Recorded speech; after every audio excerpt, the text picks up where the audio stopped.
Hi friends, ఈవేళ బూందీ చేయాలనుకుంటాను. చేయడానికి శనగపిండి, ఉప్పు, వంట సోడా వేసి బాగా మిక్స్ చేసుకున్న తర్వాత జారుడు గెంటిలతో ఇలా వేసేస్తా. చూడండి, ఇలా వచ్చాయి,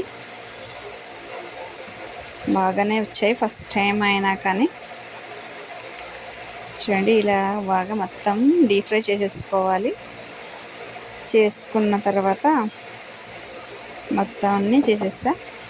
ఉప్పు కాస్తంత, కారం వేసి పోపు పెట్టేసి ఇందులోకి వేసేయడమే. బూందీ చిటికెలో రెడీ అయిపోయాయి. చూడండి, సూపర్గా ఉన్నాయి, టేస్ట్ కూడా బాగున్నాయి. ఫస్ట్ టైమే బాగానే వచ్చాయి అనిపించింది నాకు. నెక్స్ట్ వీడియో లడ్డు చేద్దామండి ఫ్రెండ్స్. Bye friends.